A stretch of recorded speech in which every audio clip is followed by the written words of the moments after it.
Welcome to the Cover One Buffalo podcast. You are joining your normal partners in crime, Greg Thompson, Aaron Quinn. Aaron, how are we feeling? Luckily, Christmas is right around the corner. My house is full of joy, Christmas movies, Christmas music. So I'm not too bad. People are mad on Twitter, though. I'll tell you right now. People are very mad at me on Twitter for not being mad enough. So there's that. I'm glad I'm here on the show with you while everybody hopefully cools down for an hour. I am mad at you for not being sufficiently mad. Yeah. You know what? I'm mad at everybody for their expectations getting all wonky all the time. How about that? Yeah, I mean, it's really hard. There's a lot of things that we could have executed better. I think there could have been some better play calls. There were some missed tackles. There were some missed throws. And yet we were on the road at an 11-3 team who has been dominating our division, our conference, in the NFL for 20 years. And quarterback's not named Lamar Jackson all year. Yeah, correct. And having a dominant season. And we had the ball at the 9-yard line as time's running out to tie the game. And that, it would have been a lot cooler if we would have actually tied the game. But I think some people's reaction to then flipping to when it wasn't converted, and it wasn't a pretty final play or two. Like the last couple of plays inside the red zone weren't great. No. But flipping to then that being pathetic and terrible, and I can't believe it. See, this is what happens every time. It just, I don't get it, and I don't understand that kind of reaction. Yeah, and we'll get into it more here, but yeah, it's I don't know that the outcome of the game was different than what anybody expected. In between the game, I think there were some frustrating things that lead you to believe that they should have won the game, but that's sort of the difference between a team that's not by all means a Super Bowl contender, which the Bills aren't. They're just, they're at the 5 seed and that's where they are, versus a real Super Bowl contender. Even though the Patriots are struggling, until they're knocked off that spot, they're a Super Bowl contender. So we saw the difference here, which was lack of execution and just one team more prepared than the other. Yeah, and before we get too deep into it tonight, want to make sure we shout out our presenting sponsor, Uncle Jumbo's. Tonight's a great example of when to responsibly enjoy some Uncle Jumbo's vodka. Whether you're enjoying the country lemon, and the very good, any of their original American vodka, try to enjoy responsibly. Don't let the frustration from tonight's loss send you down the wrong path. We'll talk a little bit later about some of the things they had going on there, but let's dive right into the offense. Take a look at it, and I want to say this is kind of a tale of two halves for me for Josh Allen. The final box score wasn't bad, 13 of 26 for 208, 8 yards per attempt, which is a nice number. 2 touchdowns with no interceptions, no fumbles, 7 carries for 43 yards. So 250 total yards, 2 touchdowns, no turnovers. Those are the kind of numbers that I would expect in a game that we would have a chance to win. So that's there, but man, a lot of that came late. It did come late, but it was still a close game. As bad as that first half was, and that was borderline that first year of Sean McDermott, Tyrod, bad, an offense just not being able to move the ball. The other thing is, this isn't some of those teams that they've done this against in the past. This is one of the best defenses. People have talked about it as ever. I don't think that they are, but they're up there in the modern age of football with how other opposing offenses put up points and put up statistics. This defense is doing their job at an all-time pace in this modern era. So, this is a fantastic defense. So the fact that this game remained close, the defense kept them in it for the half. The problem that this team's had all year was the big play. It was the only thing they were able to get going this game, unfortunately, but those big plays did keep them in this game. They were able to get it to a whole new game at half, got the ball, and they ended up taking that lead, but they just could not put their foot on this team's throat. And that is, though, part of what makes Bill Belichick and Tom Brady so tough to beat, is the experience and that leadership and the steady.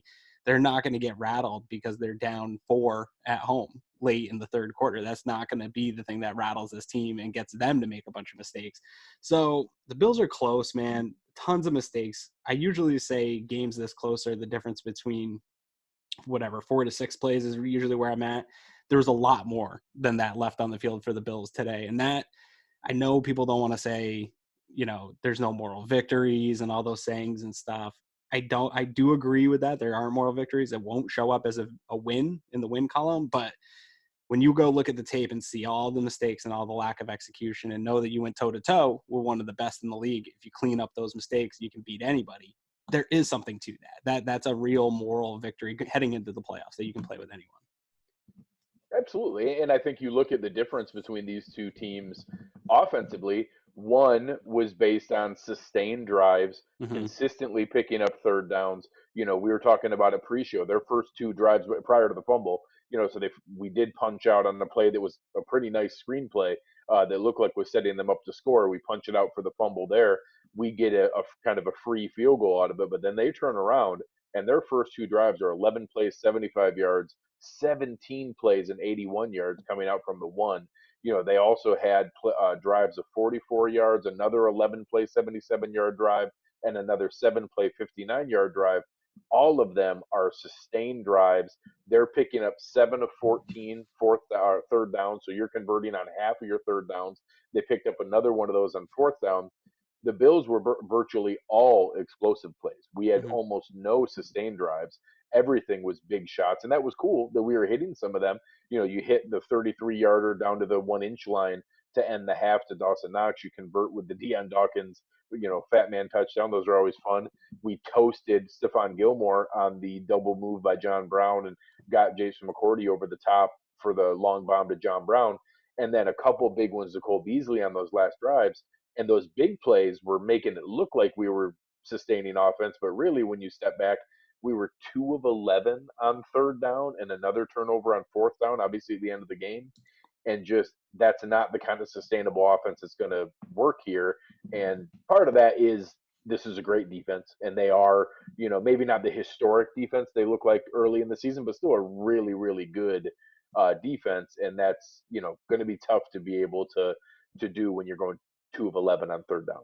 Absolutely. We talked about it here before we went on live. This gauntlet of top defenses in the NFL they just went through with the Ravens, the Steelers, and now the Patriots here. That's the best they're going to get looks-wise heading into the playoffs. They're not going to get defenses that are better than the Ravens and the Patriots right now, unless they make it to the Super Bowl and end up playing the Niners or something like that. Those are the top defenses in the league right there with the Buffalo Bills. So you expect a game like this. I thought that you hit it on the nail with the third down issues, and it's something the Bills have been able to do at a pretty good clip this year against some not as good defenses.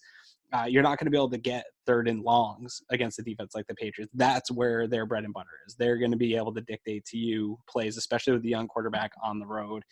I thought that's where the Bills struggled the most was on first and second down on this offense. They just couldn't seem to sustain anything. They would get a first down and then first down either a penalty or a sack or incomplete. They just could not get drive started, couldn't get ahead of schedule. And the Patriots had the exact opposite problem. They were in third and short all day long. I don't have the specific numbers in my head or on hand here, but that's the difference in this game to me outside of the execution errors was one team stayed ahead of the chains. The other team was behind schedule on offense all day long. And that's where it shows up. If you get the Bills in third and second, third and four, anything in that range, I feel pretty confident with Josh Allen and his legs and the different types of things they can do.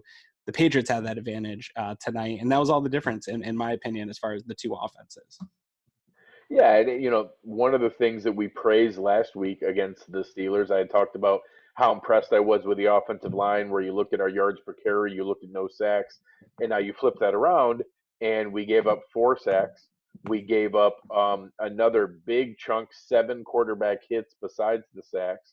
You look at another 5 tackles for a loss, and you look at 3.1 yards per carry for Devin Singletary. I thought that the Patriots consistently won the line of scrimmage and were beating our offensive line. They did that with a stacked box. They did that by bringing more pressure than we could be able to defend. And Josh actually did a decent job adjusting to that late in the game.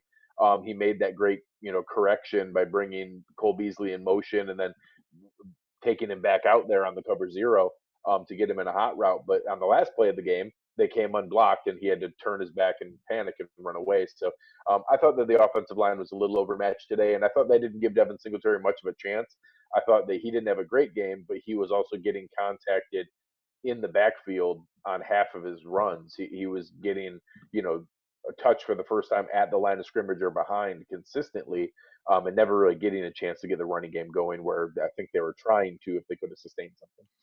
Yeah, and I didn't hate the game plan to come out and get the running game going. It seemed to work nicely on that first drive. They got some ball movement going, and I do think that's the way to attack this Patriots team. We said it all week. I think that's the way to attack them, and unfortunately, it wasn't something they were able to sustain in this game. And I don't hate the game plan. Again, I hate the execution. The offensive line didn't do a great job in this game, and I think really outside of that and scheme and things like that, one of my biggest frustrations in this particular game when we kind of digest it all here throughout the week is, at least for me personally, I looked at the week 4 game and I said, man, even, Josh Allen had those turnovers.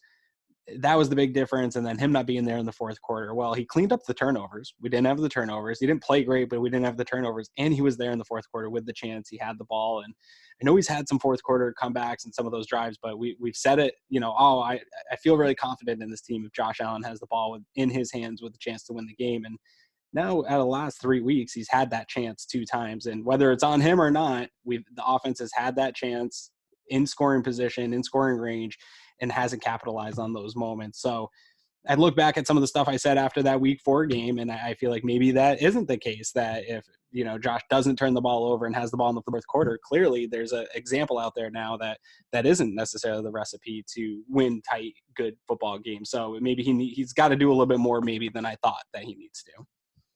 Yeah. I think that there were still a lot of throws I'd like to have back. I know that Kurt Warner was talking about that, getting it up and down, and he's talking about touch there, Yeah. where Josh kind of puts the ball on a rope a lot of times, and it just keeps carrying over the top of the receiver. And you saw a couple of those. The one was a would-be touchdown to Dawson Knox. We end up scoring on that play, anyways. That's where we end up with the touchdown to Deion Dawkins. But it's something that I certainly would have liked to see a couple more things, but there were still plenty of positives to take away here. And I thought that when we go into the receiving side of the game, we didn't see a lot of drops. I don't have any off the top of my head that were egregious. There was multiple plays where they were knocked away by the Patriots defenders, and most of the rest of the misses, in my mind, were on Josh and were Mm-hmm. something that he wasn't able to connect on. So I actually thought that the receivers, did a nice job. John Brown was blanketed by Stephon Gilmore most of the game, but all anybody's going to remember is him toasting him on the long touchdown. But you could see that the rest of the time he only had 4 targets and he only brought in 1 of the 4 targets. So that shows what a weapon Gilmore is. But Right. at least he was able to kind of get home on the big one. Yeah, and that one play on the sweep to Brown and Stephon Gilmore came all the way across the field to make that play. I couldn't believe that he followed him all the way to make that play. But yeah, no, Allen had a bad game. I don't think he had a good game. I think it was a very typical that Josh Allen experience that we all talk about, just without the turnovers, right? He still has those turnovers cleaned up, but there was a few, probably if you want to use a PFF term, turnover worthy throws that were out there. Guys got their hands on a couple of those, and a couple of they bounced the other way do turn into interceptions. So there was also a lot of bad footwork in the pocket at times. He was just throwing off of weird, foundations, using a lot of arm on some of these throws. He did settle down a little bit more after the big play to Knox, and they got going a little bit. He settled down some. Again, though, the fourth quarter, Josh, he did look good. He looked sharper in the fourth quarter up until the chance to win the game. But yeah, no, not his best performance. But Bill Belichick and the Patriots defense, they've made this happen for 20 years against young quarterbacks. That's why it's a thing. Every time a rookie or a second-year quarterback goes up against this team all week long, they say Bill Belichick has constantly stopped them guys play their worst games against this team. And that was the case again here for Josh Allen. Another poor performance against the Patriots. So they're up on Sean McDermott and this team by quite a bit, and the gap's closed, but it's not that close yet until they're able to get a win against this Patriots team. And I think that's probably what's hurting people the most right now is you just want to get that monkey off of this team's back and move on. But we might have to meet them in the playoffs and do that. Yeah, one, that would be great, but 2, I agree. I think that that's absolutely where the emotional response is that people had built this up, that this was our chance. Yeah. This was the best chance to take down Brady while he's there and vulnerable.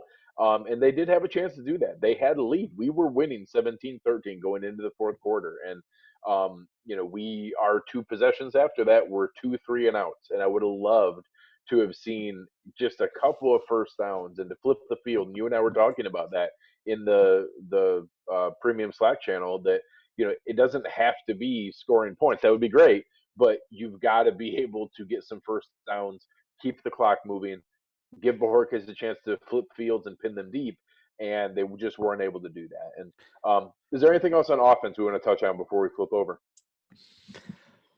Not really. I want to see some more production out of the tight ends in a game like this. I know we got the big play from Knox. I really thought that literally the only one. Yeah, I really thought that with Croft coming back and seeming to be healthy after last week, you didn't see any issues with him, and Knox's performance so far this year. We talked about it. We talked about it with Evan Lazar this week. I talked about it on his show. I think everybody on the outside thought that was a really good way to attack this team. And I don't know. We'll see when the All-22 comes out how they were guarding Knox. Belichick pointed him out a number of times in press conferences this week. So I'm sure they made it a priority to take that away. But they've struggled against tight ends. And I think outside of the major things of disappointment, I think the lack of production from tight end is probably one of the other big things that we should maybe talk about a little bit, that's a disappointment, because I think that was a vulnerability. I didn't expect John Brown to do anything. What he did was much more than my expectations for this game. Beasley came on late and put together a nice effort. It was probably the most productive offensive player of the day because of that, but I really expected something, and we really got nothing outside of the one play. Yeah, it was tough, and I do think that that's an area. And besides that, we also talked about getting some of the running backs going in the Yeah. passing game, maybe making TJ Yeldon active, and the fact that you had Frank Gore active with no carries and no targets, and I don't recall a great deal of snaps that he played, if any, certainly brings into question why wouldn't you consider giving TJ Yeldon some runs? So that's another question that's going to come up. But when you look at it in total, Dawson Knox caught 1 of 4 targets. Devin Singletary caught 1 of 1. Tyler Croft caught 0 of 1. So our tight ends and running backs combined had 2 catches on 5 targets, and Right. that's just not going to be enough to be able to threaten a team like this. Yeah, no, it's not. So really not much more to say about this offense. Just a poor performance. They got just enough going to think that they would be able to do something in this game. Nate Gary tweeted out as soon as the Patriots got the ball back in their territory, ready to go up and at least tie it or take the lead. And it was going to take more than 17 points. And I don't know that you're going to be able to trust this offense yet. They're not an elite offense. They're not one of the top offenses in the league. They're better than they were a year ago, but I don't know that you can trust them yet to go up against the top 5 defense and score more than 17 points. That's stinks to say. It stinks to have. It's not the end of the world. It's about where they are in their development, in their rebuild. And I think that in the moment we get frustrated, we just got to pull back the expectations of who is this team? What are their flaws? This is their flaw. And they're not going to be able to do that against the top defenses in the league. Luckily, I think no matter who they play in the wild card, they're not going to be playing one of the top defenses in the league in wild card weekend. So I think they're going to have a chance here in the playoffs, but they're just not in that top echelon of teams yet because they don't have the balance on the offensive side of the ball. Yeah, I think that's a lot to ask, and we'll see as we move forward here. I know a lot of people have brought up that we're ahead of schedule from that standpoint. That getting to double digit wins and clinching the playoffs early wasn't necessarily what everyone expected here this season, and we have 20 of 22 starters, and I think 25 of our top 30 contributors back next year, plus 90 million in cap space and a full slate of draft picks. So there's a lot of positive things going forward here.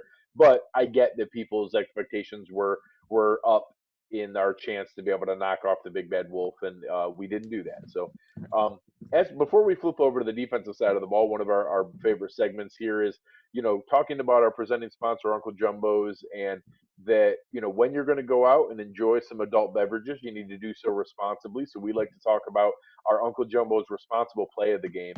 And there's one that I think that both Aaron and I had some concern with in the moment, and that it was the opportunity late in the first half, and you saw, the play coming down that we're looking to be able to kind of convert and have a chance to score and have a chance to go through there, and we get down, and it's a bad spot, and you could tell that the Patriots, are trying to come in, and they get, the being given the first down as it comes through, and Sony Michel looks like he's down early, and everyone wants McDermott to throw the flag, and that Dean Blandino came on afterwards and explained that there wasn't going to be incontrovertible evidence to be able to show that he absolutely was there. And I was frustrated in that, everyone knows that he was short, but just because you can't technically see the ball when his knee is down, that they're not going to call him short. And then it ended up coming back that the timeout that we saved and the advice that McDermott got in his ear ended up coming back to being a critical timeout that we needed, as Dawson Knox was marked down at the 1 inch line. If we don't have that timeout, they have to run 10 seconds off the clock, and time runs out and we don't score at the end of the half, and we go in down 7-3 or 10-3 instead of tied 10-10. So a play that I think both you and I didn't love in the moment, and both you and I wanted him to throw the challenge flag, ended up being the disciplined, responsible play that he got good advice in his ear that it probably wasn't going to get overturned, and that we ended up needing that critical timeout in our pocket to be able to get that touchdown. So what, probably wasn't what you or I would have enjoyed, ended up being the Uncle Jumbo's responsible play of the game. Yes, I'll concede it. I mean, hindsight, though, I guess you could go down the whole butterfly effect. If they pick up the first down there, they get that first down, continue that drive. They don't need they don't even have the ball. That you don't know what's going to happen if they do pick that up. So yes, I'll concede it just because there probably wasn't any other responsible moments that we can really call to in this particular game without knowing particular plays and stuff like that. So I'll concede it. But yeah, my mentions got blown up on that. Obviously the 8 minutes later or whatever it was in game time of, we'll see, now we had that timeout. It's like, okay, but in the moment, I do think you want to be a little bit more aggressive in games like this, I think. And so I don't knock what we said in that moment, that you want to go for it. And outside of that, it's about time the NFL just put chips in these balls. And we have technology to know exactly where the ball is spotted. We shouldn't rely on broadcast cameras and being able to see the first down marker. It's 2019. This is so stupid that we're still relying on these things. We can get accurate readings on this. It's so stupid that they even measure these things anymore. I have a tape measure in my house that I can shoot across my room and tell me the distance. We don't have to take the chains out and do measurements anymore. This should be a really efficient thing that is never wrong. The marking of the ball. It should be where the ball is, and you should have a tracker on it. So hopefully the NFL gets with the times and just fixes this, because it is a game of inches, man. And that whole scenario changes a lot of things in this game of what they do, if they use that challenge or not, and knowing what the call is going to be versus waiting on some video evidence to show you. So it'd be nice to see that stuff get cleaned up. But at the end of the day, it didn't ultimately affect them, and they needed the timeout because of the 10-second runoff thing. And thank God they had it, because this game is a blowout without that big score. Yeah. So again, the if you're going to go out and enjoy some Uncle Jumbo's Blueberry Lemonade or what it is, do so responsibly. And thankfully, Sean McDermott got some advice that, in hindsight, ended up being the responsible play there that worked out. But I wouldn't have minded having the opportunity to be able to show what was clearly right, that he was short in the game. And I know there's a handful of things floating around. There's a tweet that shows Danny Shelton picking up the ball and moving it back a couple inches at one point. And I know in the first half, it certainly seemed like every half and half play was, going, or a call was going the Patriots' way. I think some of those things kind of balanced out. We certainly got a couple reasonable calls our way later in the game. But I know it's tough in the moment when everybody, is kind of harping on the opportunity to, kind of close some things out. And it seemed like the Patriots were getting every call earlier on. Yeah, but I'll tell you, I always get frustrated. I think I tend to lean towards the refs are out to get us against the Patriots. The clock runs a little fast in New England. I don't know if there's a time warp in Foxborough or not, but it always seems like the clock's running fast. But I didn't think the game was called actually too poorly. There's few things that I was upset that I'd like to see them play through. The pass interference on Trey White, I would have liked to see them allow that. It's a playoff atmosphere. I don't know, man. That's a little ticky-tacky, but they called 2 pick plays against the New England Patriots. Yes. That might be a record. That tells me, though, what that tells me, though, is I think Sean McDermott and Brandon Beane were on the phone That's with league 100% McDermott. offices this week, showing them instances and saying, you guys need to call this, and making that a priority for the officials. So good on them, because that's something I've never seen in 15 years, this damn team getting called for those plays. And that one, Edelman particularly, lowered his head. That was a dangerous play by Edelman if that lines up a little differently. And so the league's got to stop that stuff. Our man Marcel Louis Jacques was talking about it. If you remember the play that McDermott was losing his mind on and challenged in the game in Week Right. 4 on the illegal pick play, that he absolutely was sending them stuff during the week. I didn't even think of that, but I know he was in their ear on the sideline the whole time. So when they had some obvious ones, he was screaming at them to throw the flag, and we did get both of those, and I think they were both absolutely right.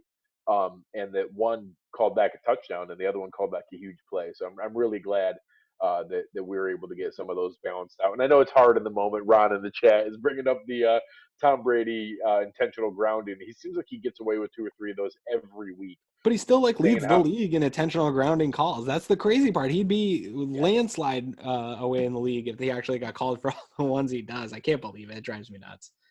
Yeah, well, and he gets every benefit of the doubt of anyone who's remotely close, but it's because he throws the ball away more than any other quarterback in the NFL, so it's going to happen. Speaking of which, let's flip over to the defense, and I know that intentional grounding kind of makes you think that we were getting pressure, but that was actually one of my biggest concerns with this game. You talk about the offensive side of the ball, and we mentioned the Patriots winning the line of scrimmage. I thought it was the exact same thing on the defensive side of the ball. There just were very, very few pressures on our side. And I was even a little frustrated with Leslie Frazier that as we're going with that 4-man pressure, 4-man pressure, 4-man pressure, and trying to be able to, you know, keep 7 in coverage, which normally that's what we did in Week 4 to make it work. But eventually, don't you have to try to dial up a blitz here or there? I don't remember one corner or secondary nickel blitz coming off the edge. I remember maybe 1 or 2 of the double A gap with one of the guys coming, and I just was disappointed we couldn't get any more pressure on Tom Brady. Yeah, I don't know what the conversations were amongst the coaching staff this week and the game plan. Obviously, they put together a good enough game plan to try to contain this team and keep this game within striking distance at all times. But both sides of the ball seem to get out of their approach so far here in the second half of the year. We didn't see a lot of pressures dialed up on defense. We didn't see a lot of even movement, I didn't feel like, on the pre-snap stuff, trying to do too much to Brady. So I was a little surprised they've been a little bit more aggressive here as of late. I don't know if they just fell back on what has worked for them traditionally against New England and said, hey, even though we've been playing this way and that's been successful, this is already – we've kind of laid the blueprint for what we think works against this team. But even, not to flip back to the offense, but even on the offense, they've gone away in this game from what worked in previous games of the no huddle, spreading things out, getting that going. They win with a much more conservative approach in this game. So I don't know if the allure of Bill Belichick and this team got to them a little bit, and they kind of went into a clamshell and just overly conservative to not make mistakes, not give up big plays. Ultimately ended up backfiring because the toxic differential ended up being tied there late in the game. So I do think out of most of this year, I don't know if they've given up as many big plays as they gave up in this game. Usually when the toxic differential is tied up in this game, we see a turnover or something from the Bills. This is all their toxic differential swing was from getting big plays on the offense against this defense, which is pretty rare for us. And I think you alluded to that it probably came from a lack of pressure. Yeah, it was tough, and I know that Nick in our premium Slack channel was harping on it during the game about all the plays we were seeing over the middle, and that it was repeatedly that the Patriots would send the guy in motion and then drag him back across the formation the opposite way of that motion, and they kept getting it open. And there was a couple times it was Taron Johnson, there was a couple times it was handoffs with the safeties, and that just not being able to stay in front of them. And you saw it in a couple spots. You saw them, eventually they had some good timing that when you could tell we were ready to dial up a blitz, they had a couple really good screen plays. Rex Burkhead ends up with 4 catches for 77 yards. Edelman ends up with 5 for 72. They had some things moving and working, and that it was just really tough to be able to get anything going when you're not getting pressure. And that I know that we made it work in Week 4. to be able to, frustrate Brady with great tackling, but we weren't tackling well today. Right. And that combination of not getting pressure and then not taking guys down on first contact, that's just not going to work against the Patriots team. Yeah, tackling is my biggest beef in this game. All things aside, as bad as Josh Allen played, as bad as the offense was, there was too many chain moving missed tackles, big play missed tackles. It just, that has been the Achilles heel of this defense. Even when they were struggling with some gap integrity, remember that was a buzzword here mid-season. They were also struggling with tackling during that time. The gap integrity thing was an issue on some of the big plays, but tackling was an issue in the games. And that's what we saw a little bit flashback to midseason in the tackling in this game. And you can't do that against a team like the Patriots. And I think another thing where the Bills got taken advantage of a little bit, and this is just kind of after having just watched the broadcast and not watching anything else, Tremaine Edmonds and Matt Milano, I think, got taken advantage of their aggressiveness and their speed and their youth. And a good quarterback like Tom Brady's going to be able to do that with, Josh McDaniels and he are going to dial up some things that make them think something's happened and pull them in a direction you want. And that's where you're going to get some of that stuff over the middle. Or they got busted up in the screens a little bit here and there. And some big plays came from that. So I think some of the things that are good about this team, this youth and the aggressiveness in that linebacking core, we rave about it all the time. That can still be used against you. That's a double-edged sword to have those kind of guys. And it isn't happening as much as it has over the past couple years with Milano and even Edmonds here over the last year. But I think we saw them get exposed in that way a little bit today. We'll know more when the film comes out, but it felt like a number of times they were exposed from their aggressiveness and youth in the middle. Absolutely. And I think that's a great call. And that it was, you saw Brady doing play action. That one just sticks in my head where he had the ridiculous ball fake, hiding it on his hip. And that, of course, everybody was going to fall for that. You literally couldn't see the ball. Yeah. And then I think that was one of the long Burkhead screens when he did that. But it was just, that's 20 years of NFL veteran savvy from one of the greatest players of all time. And being able to be in that spot is tough to ask Tremaine Edmonds not to fall for that ridiculous ball fake, but he did, and that's what you're talking about is that's chalked up as a 21-year-old going against 42-year-old, and that you're going to get caught in a couple of those things, and hopefully we can learn from it to be able to go from there and be able to look into it. I thought the secondary did a nice job in general. I thought that they were able to keep guys in front of them. We didn't get beat deep. Most of the passing success was on, crossers where they got away with a couple of pick plays, and they're obviously going to continue to run that over and over again. Some really nice screens, but I didn't see a lot of guys getting beat. I didn't see Levi Wallace getting beat with physicality. I was a little worried about that with some guys like Jacoby Myers and N'Keal Harry. I thought that they kept that in motion. Again, Trey White was excellent and be able to knock a couple balls away and got kind of chippy with N'Keal Harry a couple times, which I like to see. But overall, I thought the secondary did their job and that it was more of the run defense, the lack of pressure, and the lack of ability to win the line of scrimmage that affected things on the defensive side of the ball. So I'd still give the secondary a pretty strong grade from my standpoint. Yeah, I was a little frustrated that we didn't see more, and maybe we will when we check that all 22 stuff, but that we didn't see more bracket and double team on Edelman because that has seemed to be I called for Trey at one point. Yeah, it seemed to be the thing that was working against this team is you take away Edelman. I didn't think Rex Burkhead would have the day receiving that he did, but that was really a few big plays. I don't know that there's anything you can do to take that away in your game plan that you're going to game plan for Rex Burkhead. But I did think that they could do a little bit more game planning for Edelman. Ultimately, at the end of the day, he only had the 5 receptions, but still 72 yards. He was moving the chains. He had a lot of big catches for him. And I think that him getting going early caused a little bit of stress for this defense and put them kind of behind where they wanted to be. So that was a little bit of a problem for me. Taron Johnson, one went, I think, right through his body, right through his chest somehow and came out the other end on Edelman. He had that ball. I thought for sure he had an interception. That was a good play. Outside of that, he got worked a little bit in the middle by Edelman, especially in that first half. It seemed like they did a much better job in the second half. But yeah, no one really stood out in the passing game to me. They did a pretty good job against this offense overall. I think outside of tackling, like you said, it was a pressure thing. I think they did a good job in coverage. I think middle linebackers struggled at times, but it was getting pressure and tackling.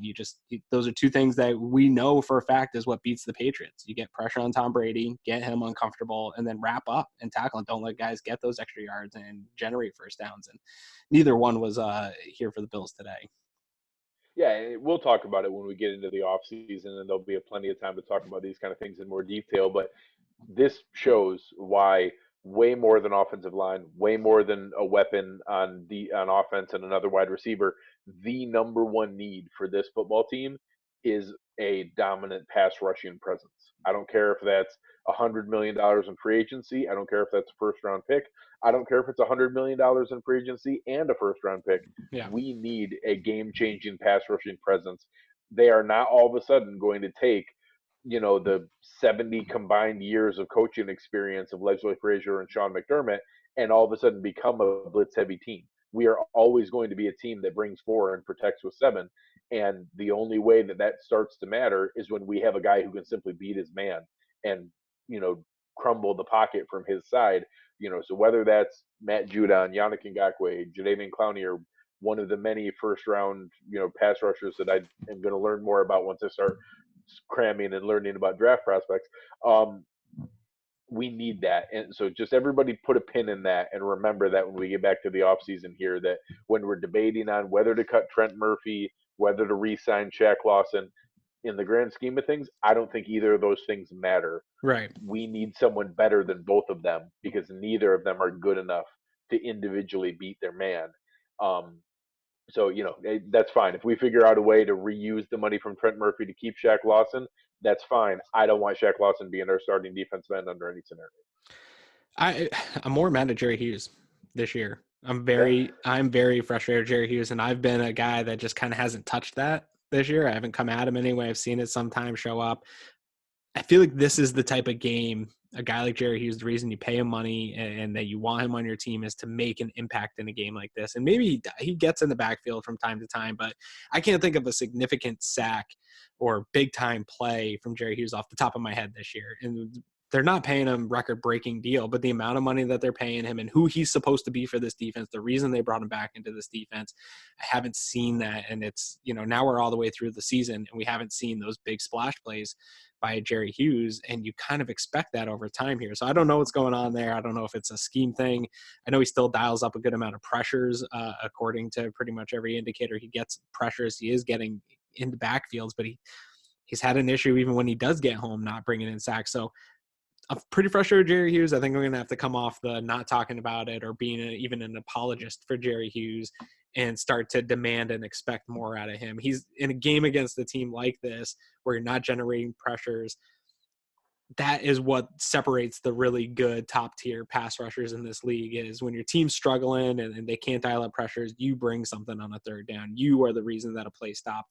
And outside of really, Shaq Lawson's been in Jordan Phillips, who made a couple bonehead plays today, have been the only guys to kind of generate those big plays from the defensive line when it's been needed this year. And we haven't seen it from Jerry Hughes. So pretty frustrated there. And if that keeps up, I might have to go on a rant of Jerry Hughes rant in the offseason.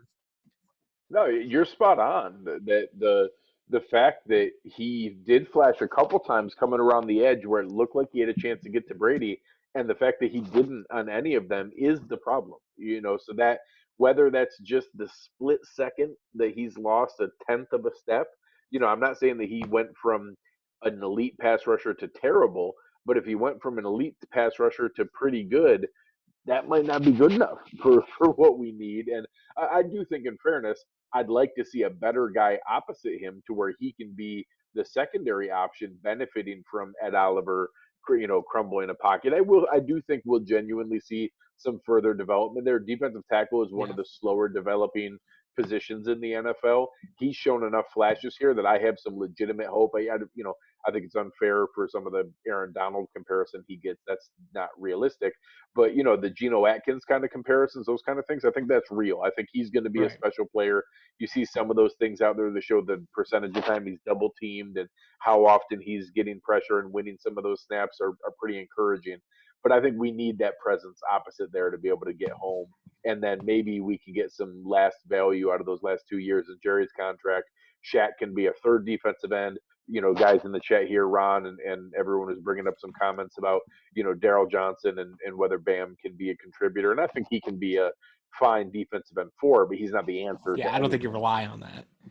No, if you get something more than rotational defensive end 4 out of 7th round pick, Fantastic. that's found money, but we can't bank on that for anything. So No, you can't. anything else on defense? Well, and I don't want to harp on that, but I've been very staunch on saying sacks don't matter as much as pressures. And I do believe that still.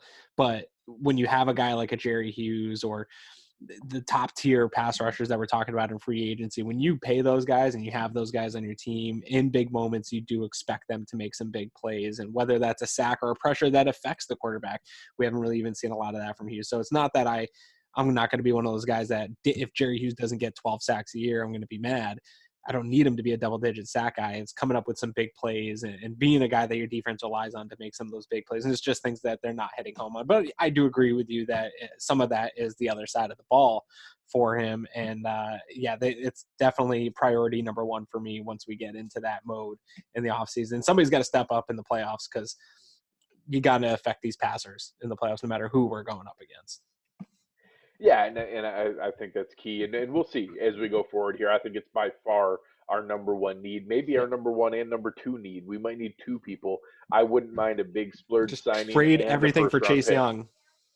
Just do it. Trade it all. Give up all the money for Yannick Ngakoue and trade up all the picks for Chase Young. Boom, Yannick Super Bowl. Ngakoue and Chase Young, Super Bowl 2020. We got to figure it out. One last part of here before we wrap up. Honestly, I thought this was another game where the special teams was good. Yeah. And that Andre Roberts was good in every one of his returns. Stephen Hauschka made every kick.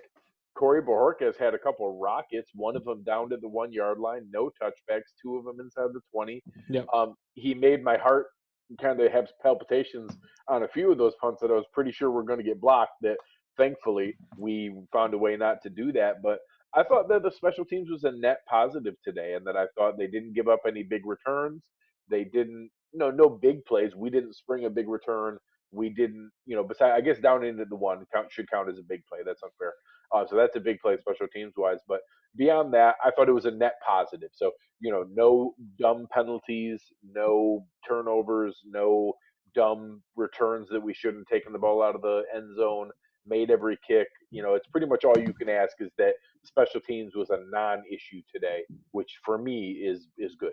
Yeah, no, I thought they played pretty well. There was a couple punts maybe you want a little bit more, not give them as short of a field as they had, but you talked about it. They dialed up some pressures. This is a really good special teams unit they went up against, and they dialed up some pressures and got close a few times. So I'm just happy they got those kicks off. I'm not going to nitpick that too much when a guy's running at you full speed about to block it, knowing that that's the difference in the game. From September, I'm sure that was in Borges' head all week, and they were kind of pressing that this is a good unit that's going to bring some pressure. So he got off some nice kicks, had a great kick. I guess the only real thing I want to touch on is people are always in my mentions blowing me up about Duke Williams being on the active roster on this team, and it's nothing against Duke. I like the guy. I think Robert Foster showed probably 3 or 4 coverage plays today and just getting downfield and keeping contained and things like that. Why he's on the active roster and Duke Williams is not, even though that Robert Foster isn't being utilized in the offense like he was a year ago. He's a good special teams player. He has made huge improvements on special teams over the last year. That's awesome. I think they have a really good coverage unit with him, Perry, and Saren Neal is a monster. Neal is a fantastic special teams player. So I like that unit. They've had a good job in coverage. It's a huge upgrade from where they've been over the last few years. So that's why guys, and all very young. Yeah, they're all super young. I think both Foster and Neal can carve out themselves super nice roles for the next 7, 8 years, 9 years on teams, just being special teamers if they want. But that's why your Duke Williams is not getting on the field. That's why TJ Yeldon, even though I think you probably have a better, stronger argument for TJ Yeldon playing because of the results of Frank Gore, but I do think, I don't want to regress, I think some of that happened because they got off of their offensive game plan. The game script impacted that more than Gore being chosen not to play. I'll concede that. Special teams is the reason your Duke Williamses and TJ Yeldons are not in this game and are not on the active roster. And I think there's maybe a case for Yeldon to get on it, but I don't think there's a case for Duke because of how good Robert Foster's been. Yeah, well, and I mean, you get down to it, special teams is where stuff like the combine matters. Yeah. Special teams is pure athleticism. That's how fast can you run down the field and get to the ball before the punt returner or kick returner gets too many yards. It's not that much more complicated. It's the closest time to where a 40-yard dash matters on a football field. And that's where you're talking about, the difference of Robert Foster and Duke Williams running 40 yards in a straight line might be 5 or 6 or 7 yards Oh yeah. legitimately. Like that's when they show those side by side pictures at the combine and you see a guy who runs a 4.33 and a guy who runs a 4.67, you're talking about 6 or 7 yards difference. And that's a huge difference of getting to a punt returner or not getting to a punt returner. And when you're the wide receiver 4, wide receiver 5 guy, that you're trying to carve out a handful of snaps, and I think Foster got a handful of snaps. He had the one long target Right. today. Don't get me wrong. Would I mind Duke Williams being there for a jump ball, 50-50 ball once a game? No. But if you can't contribute any other snaps besides that one ball, you're not going to get on the field. So people just need to be aware of that. I think it's fine to have that in mind, that that's a role I wouldn't mind having next year, that I wouldn't mind having a 6'4", 210-pound receiver who also didn't run a 4.67 and has some athleticism and can contribute other places, and that we can have a 50-50 jump ball guy.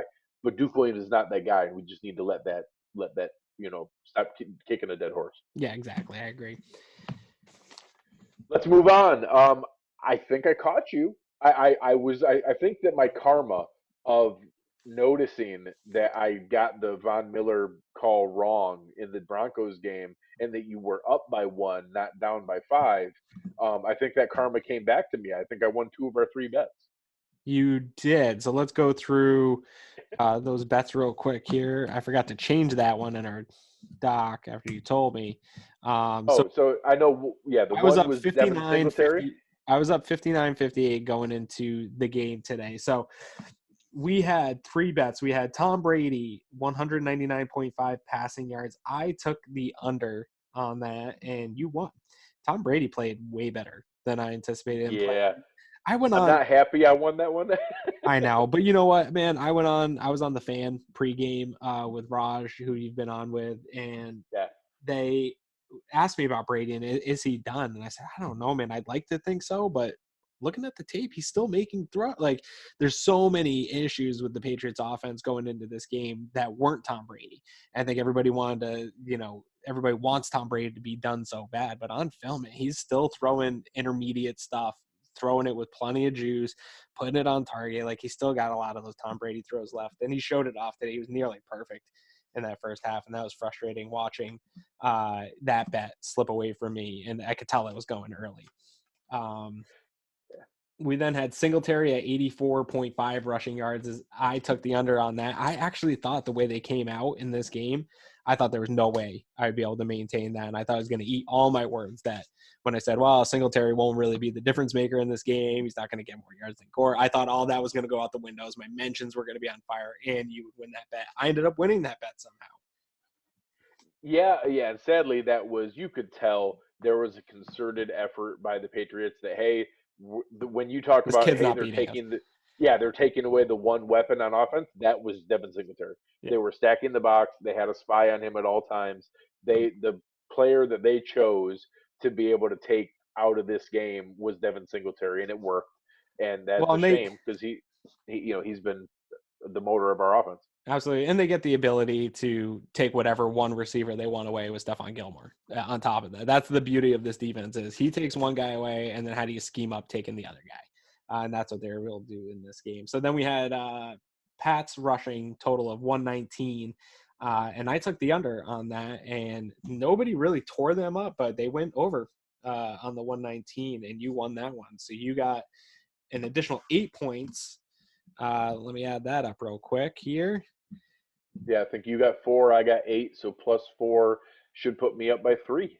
Yep, you were up by 3. So luckily for me, we got a hopefully garbage game that we can make some weird bets with next week. Hopefully, Yeah, we might be able to get weird. We might have some Matt Barkley. I Bets want or to Matt something going Barkley on. and maybe even a TJ Yeldon one here in this week coming up. I So got all the TJ Yeldon over. Yeah. I've worked all season for a TJ Yeldon over bet. Yeah, I'll take all the Duke Williams just because of my mentions. But no, it should be a fun, interesting betting here as we wrap up and maybe get one or maybe two playoff games out of this. This could be a fun segment down the stretch here. Yeah, and I know there's some questions in the chat here that some of Mike and Jock and some of the guys were asking about. So today, the Houston Texans locked up the AFC South. The Yeah. Patriots locked up the AFC East. It's very likely that the Bills are going to be at the Texans. I think technically, if the Chiefs lost out both weeks and the Texans won again next week, they could pass them and flip the third and the fourth seed. So there's a small chance that if the Chiefs lose both games, we could go to Kansas City instead of to Houston. So I personally think that's kind of a material difference. I would much rather go to Houston than to KC. So if you're rooting for anything over tomorrow and next week, it's for KC to win one game, and then they'll lock that up, and we would go to Houston. I think that's very likely with the games that they have left. So we'll see where that kind of shakes out. But right now, the Bills are locked into the fifth seed.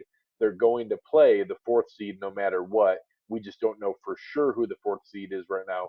It's looking likely that it'll be the Houston Texans, but the Chiefs need to win one of their games against the Bears or the Chargers to be able to lock that up.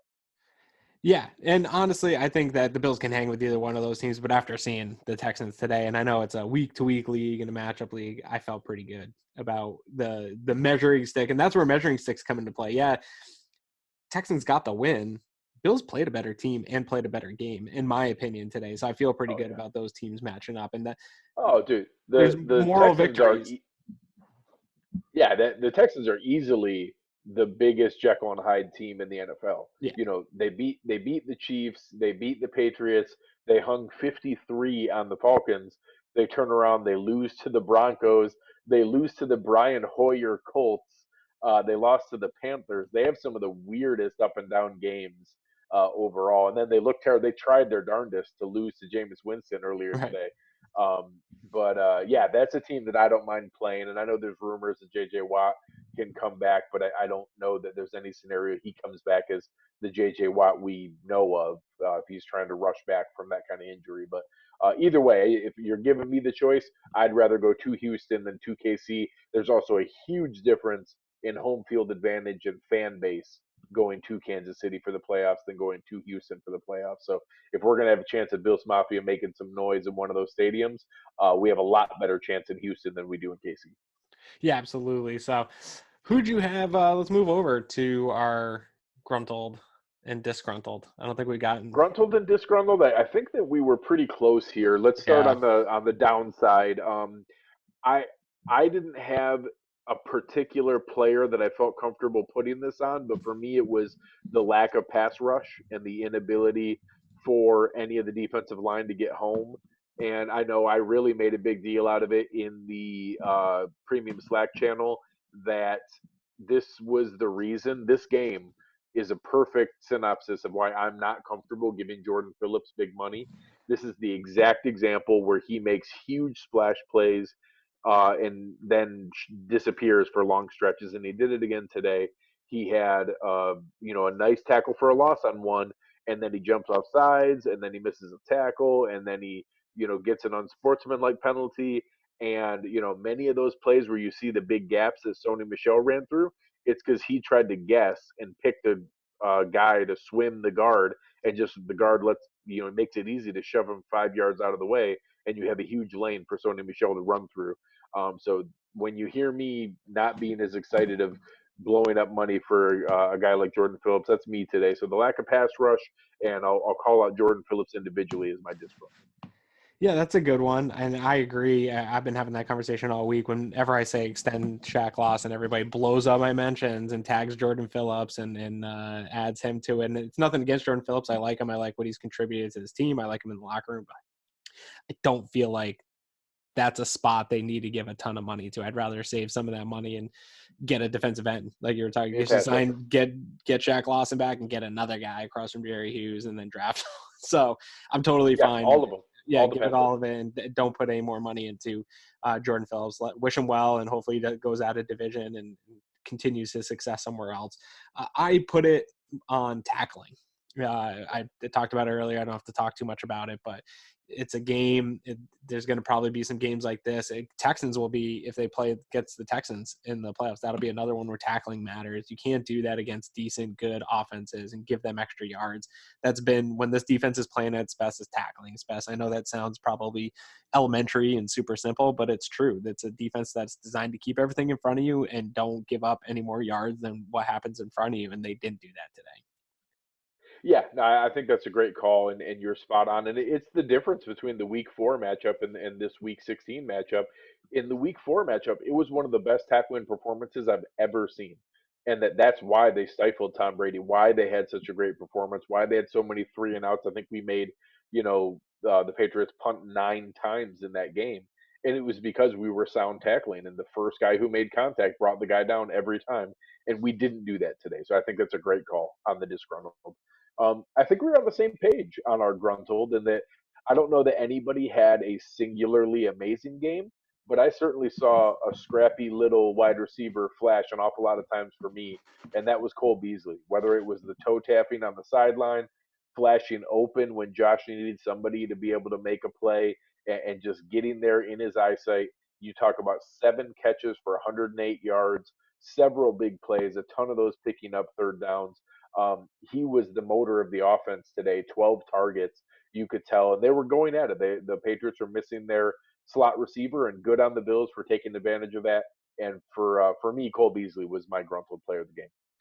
Yeah, I felt like this was going towards the defense for me until they gave up that last touchdown, because they did do a really good job. And I don't know them necessarily want to put that touchdown on the defensive unit as a whole. They got rocked a little bit early with some long drives, but they did a good job of keeping this team in this game. And unfortunately, you can't go up against the team that many times. So I ended up going with That Beasley. final one, I think you could put on the time of possession. That final drive, Yeah, I yeah. think. But they had been out there a lot. That's what I'm saying. But you can't necessarily. They've been out there a long time. They've been out there a lot of drives. Eventually, something's gonna click for the other team if you're out there so many times and get some drives going. I felt like in the middle of the game, in the sandwich part of that game, in the meat of it, they did a good job. So I wanted to lean towards that. Josh Allen was another candidate for me, just in the fact that he was responsible for the biggest plays in this game and some Oh yeah. keeping the chains moving. But unfortunately, the offense didn't do that enough, and that falls on the leader and the quarterback. And he missed too many throws for me to feel good about giving him any kind of credit in this game, even though he made a number of good plays and throws in this game. It was just your typical Josh Allen experience. So yeah, I went with Beasley too, just because he had some consistency, and I was worried about that after the last couple of weeks. He flashed it again. That's going to be a big thing going into the playoffs, that Josh Allen has a receiver that he feels is that security blanket as we get into playoff football. So good on Cole Beasley for kind of a little bit of a bounce back game for him. Yeah, well, if you're going to hang on to anything, just tell yourself that no other defense besides the Patriots has a Stephon Gilmore to take away John Brown. So, Right. and if anybody's having a rough week, just go back and watch that throw by Josh Allen on the long touch, the 53-yard touchdown to John Brown. Watch the throw. Watch the ridiculous route that John Brown ran and got Stephon Gilmore turned around and off into no man's land. Josh was gonna get hit. He took a huge shot. He was kind of turning his body away and uncorked the best throw I've seen since that crazy throw against the Jaguars last year. And that, if you're going to having a rough week and feeling bad about this game, go back and watch that throw and help yourself feel better about our future. Yeah, no, so it wasn't all bad. I think people will probably relax a little bit as Christmas comes and you get to open up some presents, and then we move on to the Jets and hopefully a nice kind of relax and have a little bit of a party and watch Matt Barkley hopefully beat the Jets, so that the Bills can get to my 11-5 prediction here and wrap up the year heading into the playoffs. So it's not all doom and gloom. The Bills didn't need this win. I hope people are a little bit nice to each other this week on Twitter, and we don't get too angry, and maybe keep our expectations to where we are, which is a team that I think by most accounts, average fans had them as an 8-9 win team. National media had this as like a 5-6 win team. I think Vegas had them at 6.5. They're overachieving where they were supposed to be. They're ahead of schedule. This is not a legitimate in my opinion, Super Bowl contender. Anything can happen in the playoffs. Let's just kind of keep our heads to where maybe this team is actually at, and then that won't maybe be a huge letdown if they don't win the Super Bowl or come out and dominate a team, or they lose to a good team like a Kansas City, or say Houston decides to show up and play like they did against New England and you lose to a team like that. Like, all these teams are going to be good. I don't know that the Bills are materially better than anybody they're going to be playing after the Jets. Yeah, I think that it's nice that we can kind of take our choice of how we approach that game. I'm so curious to see how Sean McDermott treats this. You still have to dress 46 guys. You Yeah. still, we don't have that many people, so Yeah. you're not going to be able to sit It won't be everybody. all of them. So people are going to play in this game. Sean McDermott strikes me as a guy who doesn't take the foot off the gas. So I agree. I'm actually, if I had to guess, I think we're going to see a relatively normal approach to starting this game. I might not be shocked if we see some guys get pulled at halftime, depending on how the game is going. Anyone who is injured at all, obviously someone like a Mitch Morse, is not going to play next week. If there's any reason that a guy is dinged up, I think you do sit them. You do give some of the other guys who've been working hard. This is a good game to let Vincent Taylor play, to let Duke Williams play, to have those guys active on game day. Any veteran player that could use legitimate, healthy rest because they've been playing on an injury, you sit them. Yeah. But beyond that, I expect this to be a pretty regular game, and them trying to be aggressive in there. I think this is probably going to be a bigger Frank Gore game than a Devin Singletary game. Maybe we see TJ Yeldon active, some of those kind of things. But overall, I expect this to be a relatively normal, aggressive game, and I certainly want to win. I don't want to go into the playoffs backing in on back-to-back losses. I want to see them pull out a win against the Jets, go in 11-5 with some momentum, and hopefully go into Houston and get a win. Yeah, I agree with you that I'm not sure that Sean McDermott's that guy. We're gonna find out.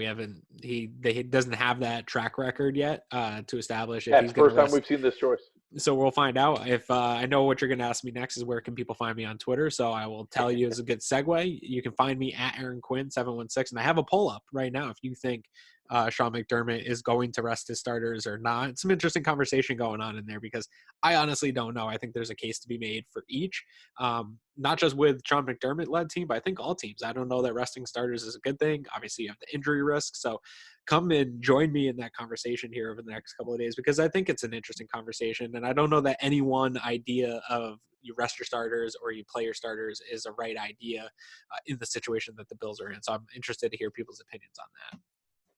Yeah. I'm curious to see where that conversation goes. You can come and find me at Greg Thompsett, GregTompsett. I'll be the one chiming in on Aaron's mentions and trying to poke the bear.